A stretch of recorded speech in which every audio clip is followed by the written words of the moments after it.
オートクチュールからプレタへの挑戦っていうことで、ある意味ディオールはオートクチュールの、ディオールの中にいて、カルダンさんは、プレタに進出するということで、ある意味彼は自分のことをソシャリストだっていうふうに言ってました。で、一方で、ピエール・カルダンの下で家具を手掛けた、スタルクですね。フィリップ・スタルクが、自分はコミュニストであって、カルダンはキャピタリストだったというふうにおっしゃってました。で、洋服の分野でオートクチュールからプレタに移るときは、カルダンは革新者だったんですけれども、家具の分野においては逆の立場になってしまったっていう、本来は、ファッションを民主化、大衆化するっていう点で、彼はスタートしたんですけども、そういう意味では彼の中にそういう変化があったんでしょうか？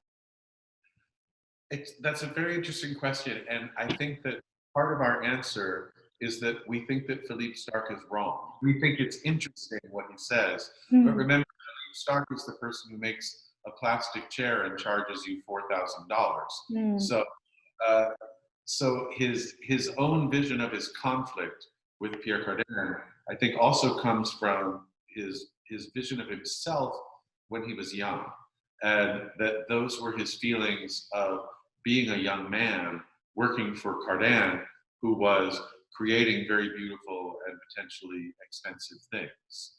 And so he's really speaking there about his own personal conflict with him as a young man and why he felt he wasn't a right match to continue to work for him.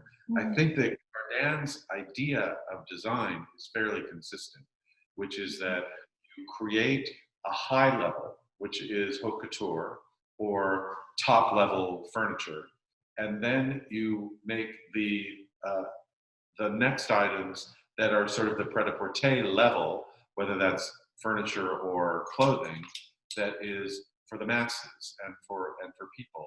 And you want those items because they are related to the haute couture. So I think he knows the power of the top level of design because it creates desire. He wants to make sure that he's making things that everybody can have. Yeah, I tried to adjust our light because the time of day changed. The light just went down outside, so we were like, oh no. 今どこにいらっしゃるんです？ In Palm Springs, California. いいとこですね。Thank you so much. Those are Pierre Cardin chairs behind us. OK じゃあ2番目の質問いきます。カルダンはトラバイユ、ワークというふうに言ってました。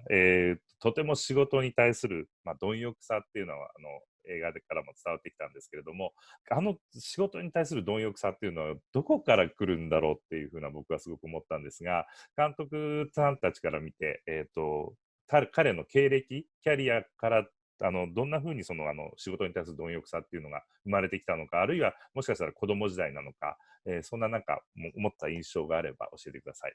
I think it was instilled in him in his childhood because he came from a very humble background and work was the way to get out of that poverty, I think. And, his creative mind, when he went to work, he didn't just do one job. He apprenticed at a tailor, but he also apprenticed at an accounting firm. So I think those two skills, the tailoring and the accounting, work together well. And, I think for someone like him, he saw the results of work. When you work, you get results and things happen and you move up. And so I think he's always been motivated to go further, go higher, and working is a way to get him there. I also just read a comment that he made in an interview in the Wall Street Journal, which is that he said that moment that he was arrested by the Nazis at the demarcation line, that he said to himself that he would dedicate his life to being a success from that moment forward because he truly thought he was going to die. なるほど。わかりました。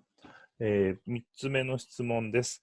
彼、もう97になるのかな、まだまだ仕事ができるというふうに、おっしゃっていました。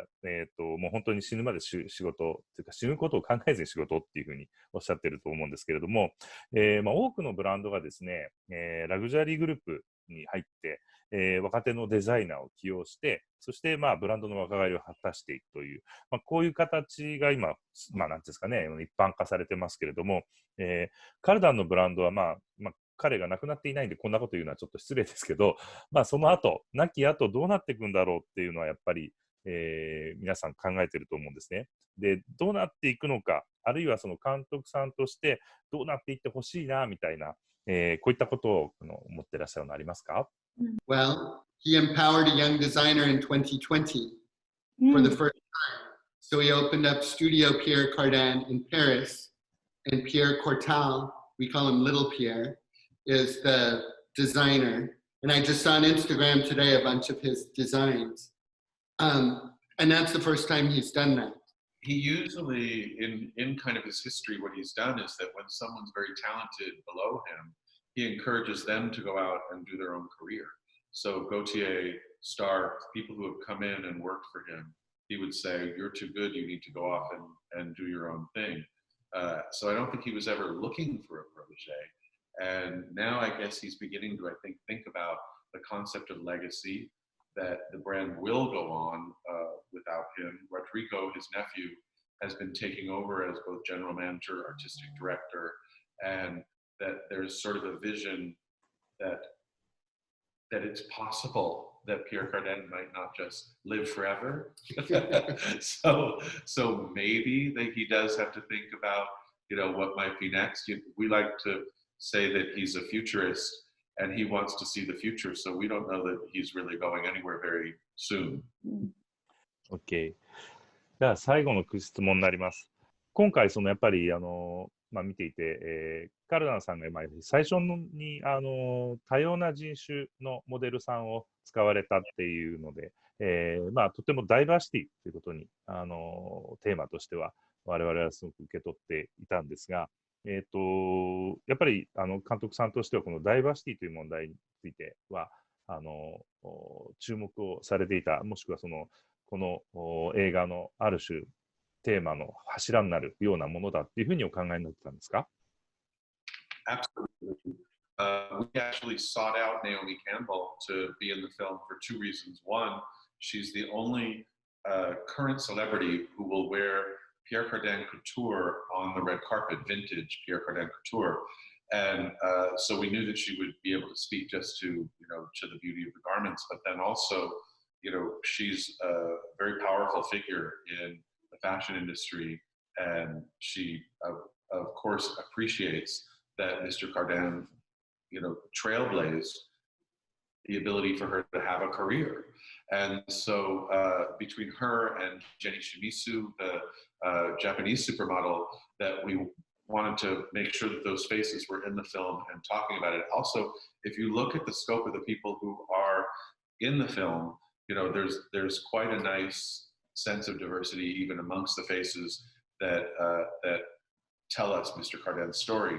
So we were sensitive to it from the beginning, partly because it is his story. It is who he is, and it is what he did. And part of the divine intervention of it all, David, me, and Jenny Shimizu worked at the same restaurant 30 years ago. So Jenny, this is our third film with Jenny in 30 years. But I called up Jenny and I said, you know who Hiroko Matsumoto is? She's like, are you kidding? Of course I do. Jenny, when she was working with us at the restaurant, also used to fix cars. So we called her up at one point to say, hey, our Ford is having a little trouble. And her roommate told us, oh, I'm so sorry. She's moved to New York. I think she's modeling now. Jenny is, by the way, looking for a Pierre Cardin wave table for her. That's what she wants to find. We're looking for one. あ、そうですか。日本にあるといいですね。紹介できますね。ありがとうございました。Have a nice day. Interesting question.